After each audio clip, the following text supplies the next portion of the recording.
RCP Notícias.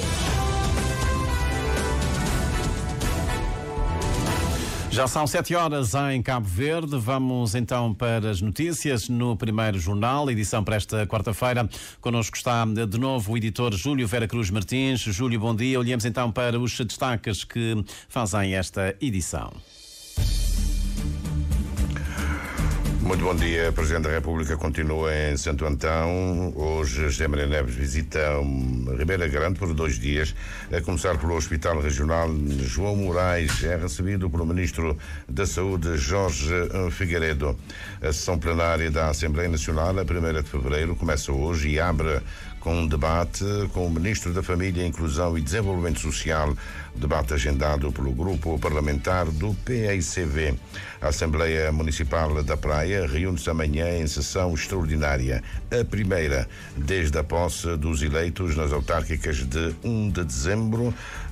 Em agenda 3 resoluções, vereadores a tempo inteiro, remuneração da secretária da mesa da Assembleia e o reconhecimento do direito a um subsídio de representação que deve ser atribuído à Presidente da Assembleia Municipal.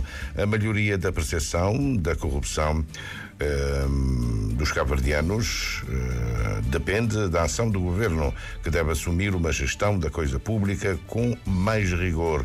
A avaliação vem do Presidente do PICV, Rui Semedo, a propósito do relatório Transparência Internacional sobre a percepção da corrupção no mundo. Conhecidos os títulos, confira agora o desenvolvimento destas e de outras notícias com o Júlio Vera Cruz Martins.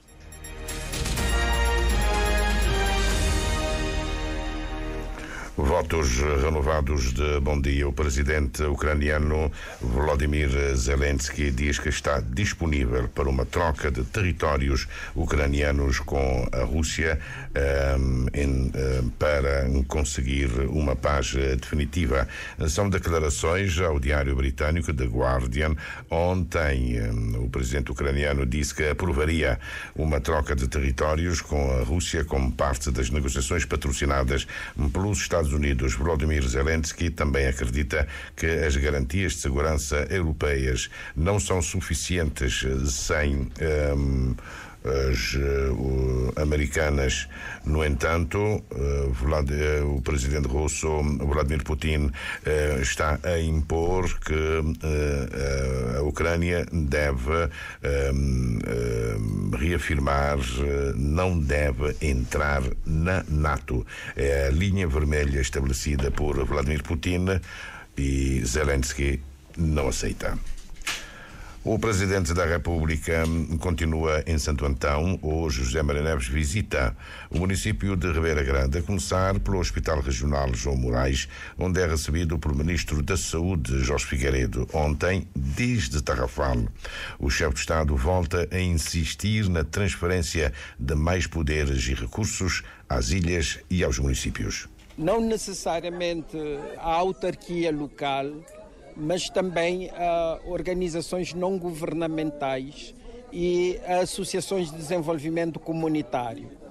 É possível garantir-se um maior desenvolvimento das nossas comunidades, uma maior competitividade a nível dos diferentes municípios, se garantirmos que as ONGs, as associações de desenvolvimento comunitário, complementar e subsidiariamente em relação ao governo, possam executar determinados projetos, por exemplo, na área ambiental.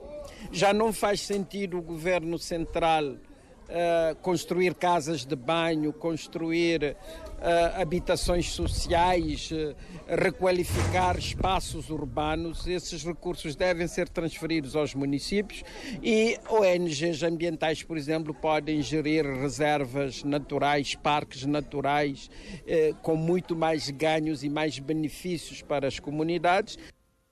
O presidente dos pescadores de Tarrafal também reivindica a atribuição de incumbências à associação, por exemplo, na gestão do gelo. José Lopes é contra a entrega da máquina de gelo a privados. Não tem falta de uma máquina de gelo.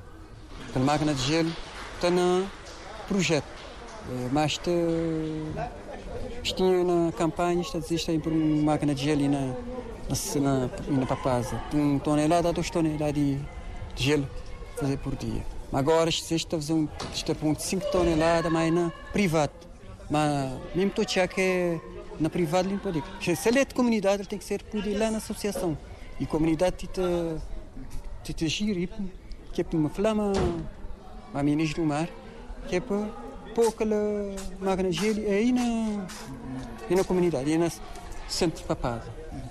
E tem uma coisa, muito agradecer a todo este pescador que esses problemas que a gente senti que é através dessa máquina de gelo que a gente tem, que é para que estiver para mar, tinha um peixe, a gente poder ter um gelo que é para um peixe. Mas se não tem aquele gelo nesse centro, já não tem mais um apoio.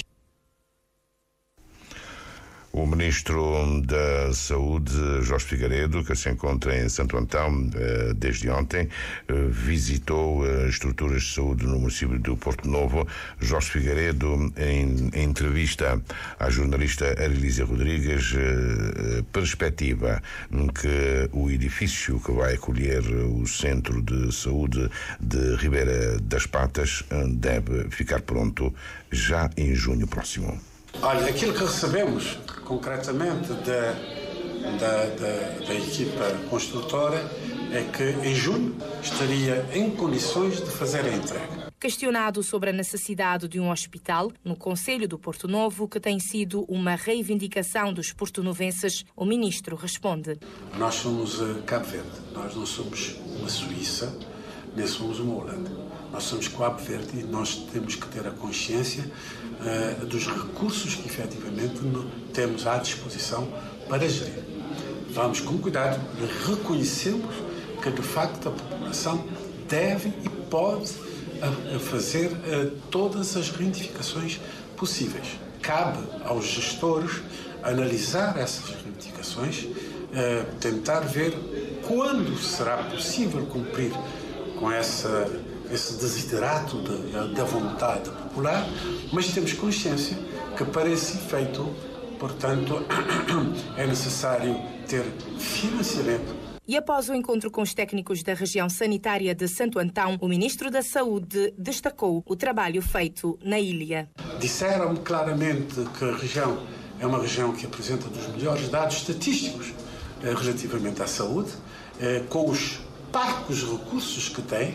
Se definitivamente conseguimos melhorar os recursos com centros de saúde que funcionam, com equipamentos que permitam aos médicos diagnosticar e tratar, e equipamentos e técnicos de saúde, como médicos e enfermeiros, que possam executar permanentemente esse processo, fico satisfeito. Jorge Figueiredo, acompanhado de uma vasta equipa do Ministério da Saúde, segue amanhã para o Paúl e termina sua visita na quinta-feira no concelho da Ribeira Grande. Ainda hoje o Ministro da Saúde vai receber o Presidente da República no Hospital Regional João Moraes. A sessão plenária da Assembleia Nacional, a 1ª de fevereiro, começa hoje e abre com um debate com o Ministro da Família, Inclusão e Desenvolvimento Social, agendado pelo Grupo Parlamentar do PICV. A deputada Carla Carvalho indica uma contradição entre o discurso de Fernando Eliso Freire sobre o combate à pobreza e o impacto real dos programas sociais. O que nós temos deparado é que o Governo anuncia anualmente, não é, o aumento dos beneficiários desses programas sociais com foco na diminuição da pobreza. Entretanto, o que nós temos reparado é que a pobreza não está a diminuir, porque ao mesmo tempo que eles afirmam que a pobreza está a diminuir, mas aumenta todos os anos os beneficiários desses programas. Isso significa que, não é, a necessidade de ter mais pessoas beneficiando desses programas é que a pobreza não está a diminuir. Há claramente aqui uma contradição nos dados sobre a pobreza ou então nos dados sobre os beneficiários. A anunciada auditoria dos programas associados ao Cadastro Social Único é insuficiente. O PCP quer sim uma auditoria, mas ao próprio cadastro. O que é que nós temos de parar também é que pessoas com uma situação socioeconómica muito difícil, não é? E pessoas carentes estão em escalões mais elevados e é necessário mais clareza também nesse aspecto. Então nós pedimos uma auditoria independente ao próprio cadastro, não só aos programas sociais. Ainda nós podemos analisar e ver retrocessos, por exemplo, na promoção de políticas sociais, nomeadamente as políticas de igualdade de género e as políticas para a infância. O CID, na voz da deputada Zilda Oliveira, elenca um conjunto de preocupações. A necessidade de subsidiar a deficiência mental, mais proteção das crianças para as afastar da violência doméstica e negligência, do abuso sexual e do trabalho infantil. Mas nós precisamos garantir uma proteção efetiva às nossas crianças. Nós precisamos de políticas para combater efetivamente o abandono escolar, o insucesso escolar. A inclusão das crianças com necessidades educativas especiais ainda não é efetiva, nem em termos de respostas do nosso sistema educativo e de formação, nem em termos de inclusão no mercado de trabalho. E nós iremos perguntar ao Sr. Ministro quantas pessoas com deficiência beneficiam destas medidas e para quando a comparticipação em outras terapias, nomeadamente a psicoterapia, a terapia da fala, entre outras. As barreiras para essas crianças e jovens são inúmeras. E também perguntamos para quando o Centro de Apoio a Crianças e Jovens em situação de adição e ou em conflito com a lei para cobrir a Zona Norte. A deputada do Movimento para a Democracia, Jacqueline Mota, aponta números para sustentar que Cabo Verde tem o governo mais social de sempre. A aprovação da Estratégia Nacional para a Erradicação da Pobreza até 2026 e a criação do Fundo Mais, cujo orçamento é agora maior. Jacqueline Mota anuncia que os 11 centros de dia prometidos pelo governo começam a funcionar até julho que vem, incluindo o de Salamanca, Tira Chapéu e Salrei, que já estão equipados, reabilitação das obras dos centros de emergência infantil em São Vicente e Centro Juvenil em Ojunga, reabilitação dos centros de emergência infantil de Santiago Norte, em Santa Catarina, no Paúl, Santo Antão e em Salrei, na Ilha da Boa Vista, alargamento da cobertura da pensão social para abranger todos os idosos e pessoas com deficiência de famílias vulneráveis não cobertos pelo regime contributivo, com alargamento em 2023 a mais 3.104 novos beneficiários, tendo aumentado em 2024 para um total de 26 mil beneficiários. Duplicação do valor e do número de beneficiários da pensão social às comunidades imigradas, que neste momento já abrange 1.293 pessoas. Alargamento da cobertura do acesso ao rendimento social da inclusão a todos os agregados familiares em situação de extrema pobreza, alargamento do projeto de inclusão produtiva para os 22 municípios. O debate com o ministro Fernando Elísio Freire deve preencher toda a manhã. À tarde tem lugar a sessão de perguntas dos deputados ao governo. Vai responder o ministro do Mar, Jorge Santos, uma escolha do Movimento para a Democracia. O PCFR dos professores foi enviado pelo Presidente da República, José Maria Neves, ao Tribunal Constitucional. O chefe de Estado quer que seja verificada a constitucionalidade de alguns artigos. Até ao fim deste mês, o dossiê fica encerrado. O Presidente da República, em função da resposta que receber do Tribunal Constitucional, decide ou não pela promulgação do diploma, uma informação confirmada pelo Primeiro Jornal ontem à noite. A Assembleia Municipal da Praia reúne-se amanhã em sessão extraordinária, a primeira desde a posse dos eleitos nas autárquicas de 1 de dezembro. A agenda enumera 3 propostas de deliberação.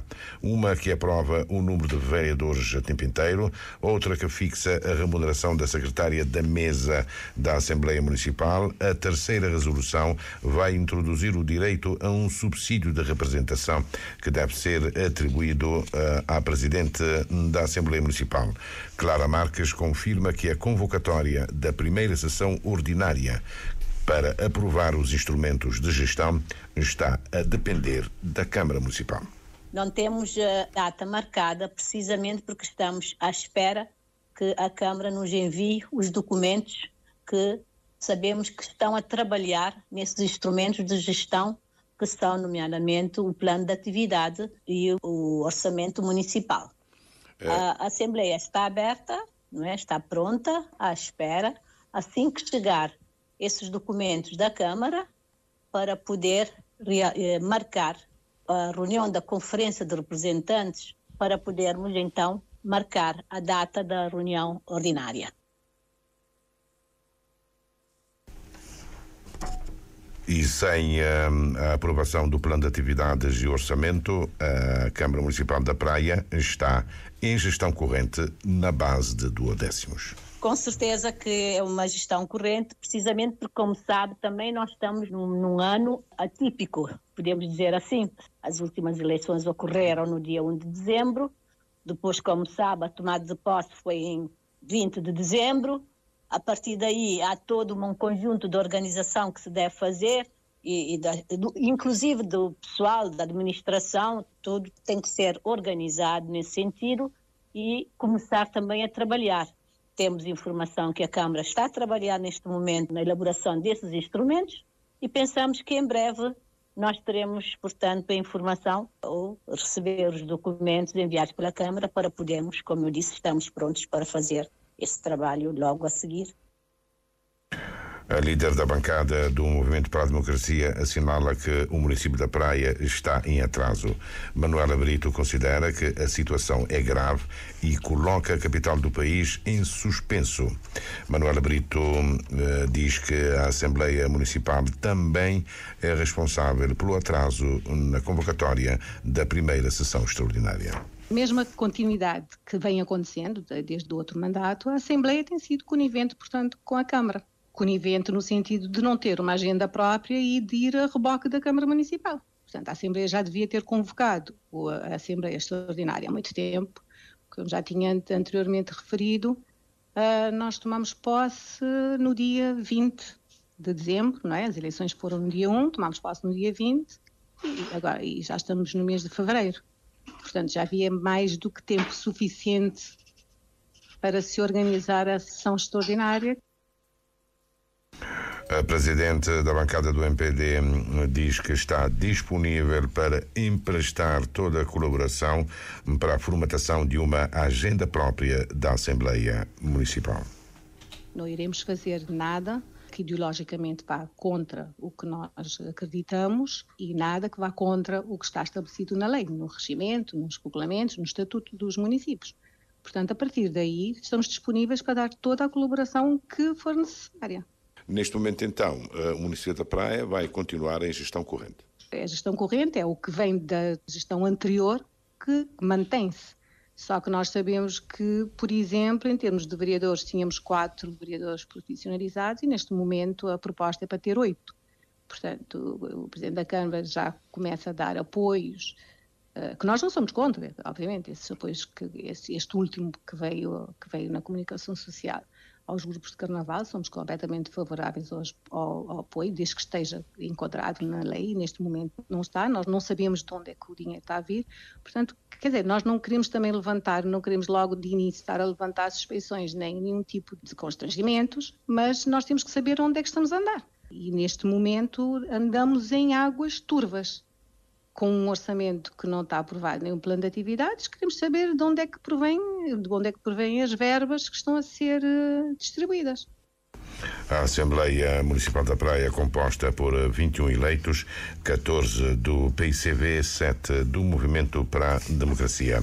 A melhoria da percepção da corrupção depende da ação do governo, que deve assumir uma gestão da coisa pública com mais rigor. A avaliação vem do presidente do PICV e a propósito do relatório da Transparência Internacional sobre percepção da corrupção, publicado ontem. De facto, saíram os resultados e a percepção coloca o país, comparativamente a outros, em lugares que podem ser considerados positivos. Éramos sempre o primeiro país da CPLP na avaliação. Continuamos a ser o primeiro país. Éramos o segundo da África. Continuamos a ser atrás das Seychelles, que tem 72 pontos e está na 19ª posição, e nós com 62 pontos ficamos na 35ª posição, o que significa também que nós caímos 4 pontos em relação à avaliação anterior. Estávamos na 31ª posição e agora passamos para a 35ª posição, o que significa que individualmente Cabo Verde caiu tanto em número de pontuação como no posicionamento em relação aos outros países avaliados. Rui Semedo reconhece que há muito trabalho a fazer para melhorar a percepção dos cabo-verdianos sobre a corrupção, desde logo gestão com mais transparência, maior rigor e controle e fiscalização, nomeadamente a nível parlamentar e dos próprios deputados. Que às vezes não têm acesso às informações. E aí, claramente, também os negócios públicos, a gestão, digamos, na administração, o acesso aos cargos serão seguramente itens a serem apreciados, a merecerem atenção para melhorarmos a nossa classificação com relação à transparência internacional. O presidente do PICV deixa o recado: a contribuição dos cabo-verdianos para a melhoria da percepção da corrupção é decisiva, mas a responsabilidade principal é do governo. A RTC poderá ser a primeira empresa a pagar os direitos autorais. A informação é avançada pelo diretor-geral da Sociedade Cabo-Verdiana de Música, e isso vem a propósito de um workshop que é realizado hoje para assinalar o Dia Mundial da Rádio. O workshop tem lugar na Universidade de Santiago e vai abordar questões como licenciamento e direitos autoriais, a parceria entre os criadores e radiodifusores para o futuro sustentável da rádio, um trabalho do jornalista Ailson Martins. O diretor-geral da Sociedade Cabo-Verdiana de Música afirma que estão em curso negociações com a RTC para o licenciamento e pagamento de direitos autorais. Bernardino Gonçalves acredita que em breve a rádio e televisão de Cabo Verde dará um passo decisivo nesse sentido. Este ano 2025 vai ser um ano favorável com a RTC, que é a rádio mais representativa, a rádio de todos nós. Estamos num processo bastante avançado. Estamos a crer que o senso de justiça e de civilização irá vir ao de cima e que finalmente vamos conseguir ser este exemplo que é de a Rádio Nacional, a Rádio Pública, a Rádio Estatal possa de fato se conformar com a lei que é licenciando, pagando os direitos autorais. Ainda este ano? Ainda este primeiro semestre. Bom, claro que depende do Conselho de Administração da rádio, mas nós já estamos com um caminho bastante avançado, nós já temos entendimentos construídos. O diretor-geral da Sociedade Cabo-Verdiana de Música está confiante de que a rádio e a televisão públicas podem servir de exemplo para outras emissoras no que diz respeito ao licenciamento e pagamento de direitos autorais. Sobre o workshop que será realizado hoje no âmbito do Dia Mundial da Rádio, celebrado a 13 de fevereiro, Bernardino Gonçalves destaca que a iniciativa visa aumentar a consciencialização da importância de fortalecer a relação entre as rádios e a sociedade Cabo-Verdiana de Música. No sentido de criar um ambiente de colaboração para um futuro mais sustentável do setor da rádio e da música. Nós vamos ter os seguintes pontos abordados. O papel dos radiodifusores no ecossistema dos direitos autorais, como é que os radiodifusores contribuem para a disseminação de obras protegidas por direitos autorais. Iremos também ver a questão do licenciamento para as rádios, o impacto positivo do pagamento dos direitos autorais na construção de uma relação de confiança com os artistas e compositores. Ainda durante o workshop, a Sociedade Cabo-Verdiana de Música irá destacar o papel das entidades de gestão coletiva no processo de licenciamento e distribuição dos direitos autorais. Carlos Santos, o primeiro jornal que já vai longo, apenas 2 tópicos. Musk, ao lado de Donald Trump, diz que se os Estados Unidos não provocarem cortes orçamentais, os Estados Unidos vão à falência. Dizer também que um estudo publicado na Europa pelo Conselho de Relações Exteriores diz que a maior parte dos europeus neste momento já não vê os Estados Unidos como um aliado, mas sim como um parceiro, como qualquer outro.